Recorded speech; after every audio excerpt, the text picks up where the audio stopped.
Consider the following statements, दो statement हमें दिया गया है। There exist a linear transformation from R3 to itself. एक लीनियर ट्रांसफॉर्मेशन T1 ले लेते हैं, R3 to itself means R3 से R3 में एक लीनियर ट्रांसफॉर्मेशन है, लीनियर ट्रांसफॉर्मेशन।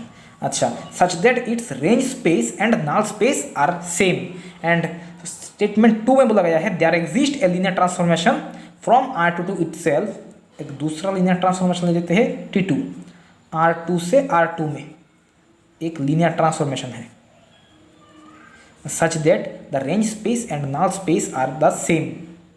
तो कौन सा ऑप्शन ट्रू होगा देखना है हमें, ठीक है। अच्छा, पहले देखते हैं स्टेटमेंट 1 को। यहाँ पे देखो, हम एक फॉर्मूला जानते हैं कि rank of T plus nullity of T equals to dimension of V. यहाँ पे भी क्या है, यहाँ पे भी है R3, तो डायमेंशन ऑफ R3। अच्छा, तो डायमेंशन ऑफ R3 क्या होगा, 3 होगा, ठीक है। अच्छा, तो रैंक ऑफ टी यहाँ पे क्या होगा, सपोज आप मान लो कि T1 x1 x2 x3 equals to है x1 x2 x3, ठीक है। तो यहाँ पे range of dimension of range of T क्या होगा, मीन्स रैंक ऑफ टी। ये जो रेंज है टी का जो रेंज है ये x1 x2 x3, यहाँ पे x1 non zero, x2 non zero, x3 non zero, तो इसका मतलब यहाँ पे dimension of range of T equals to क्या होगा, 3 होगा, ठीक है।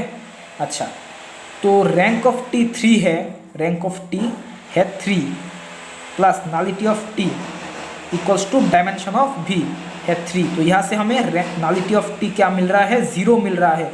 तो dimension of range space and dimension of null space दोनों इक्वल नहीं हो रहा है, ठीक है, दोनों इक्वल नहीं हो रहा है। तो अब नेक्स्ट देखते हैं, मान लो T1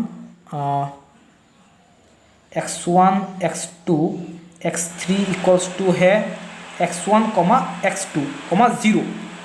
अब देखो रेंज स्पेस का डायमेंशन क्या होगा, 2 होगा, ठीक है।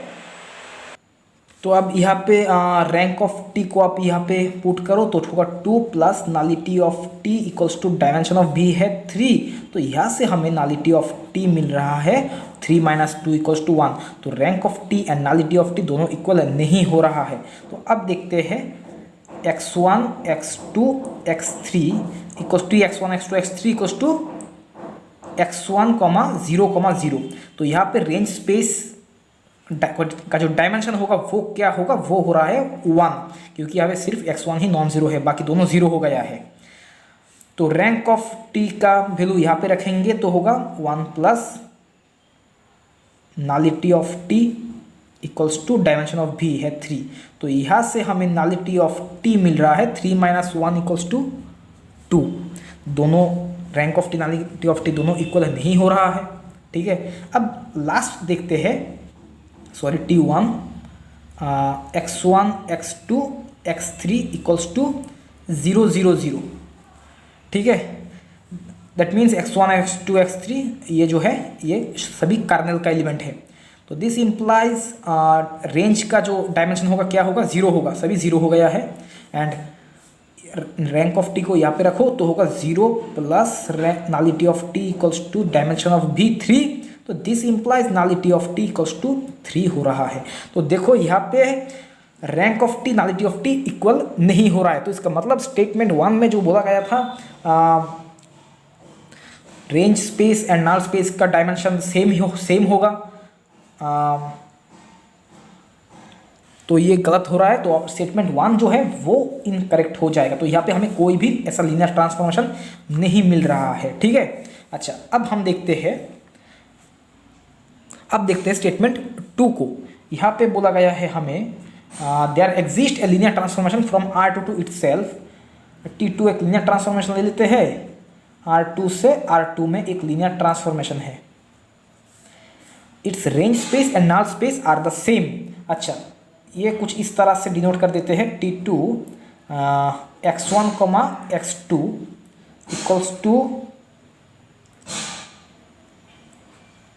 x1 x2 जब लेंगे तो यहाँ पे देखो रेंज स्पेस ये नॉन जीरो, तो जिसका मतलब dimension of range space means rank of T equals to क्या होगा 2।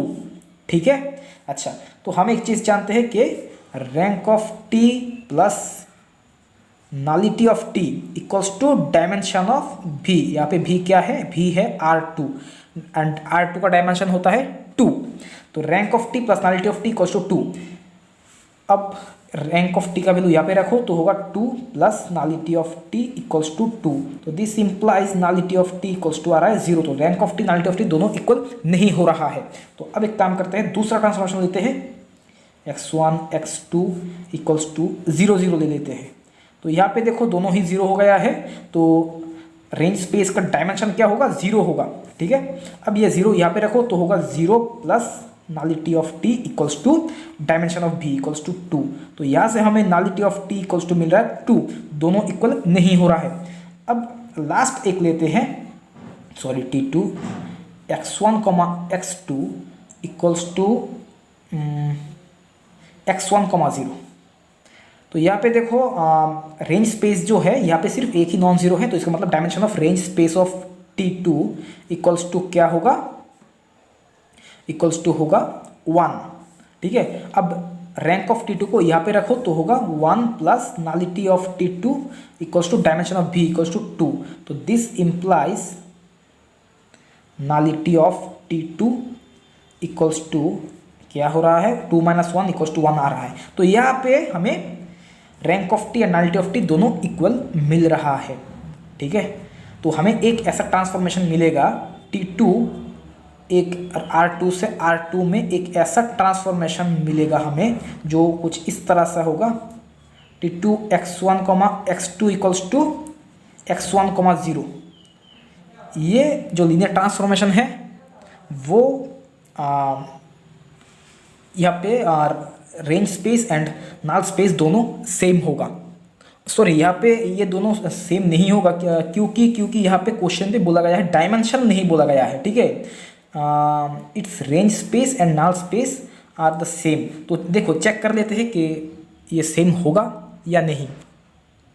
नल स्पेस कैसे फाइंड करेंगे, null space means kernel of T2 या आप NT2 लिख सकते हो। Null space of T2 equals to होगा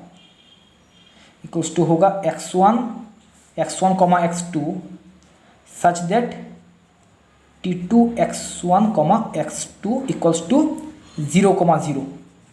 अच्छा, तो this equals to x1 x2 such that T2 x1 x2 क्या है, x1 0 है। तो दिस इक्वल्स टू 0 0। अब this equals to x1 x2 such that, अब इन दोनों को कंपेयर करोगे तो आपको क्या मिल रहा है, x1 इक्वल्स टू 0 मिल रहा है। ठीक है। x1 इक्वल्स टू 0 मिल रहा है। तो दिस इक्वल्स टू क्या होगा, अब x1 की जगह 0 रख दो, 0 x2। अब देखो रेंज स्पेस क्या है, range of T2 equals to है x1 0 range space and null space of T2 क्या है, 0 x2। दोनों का डायमेंशन सेम है लेकिन दोनों सेम नहीं है, डिफरेंट है। तो इसका मतलब यहाँ पे हमें एक भी ऐसा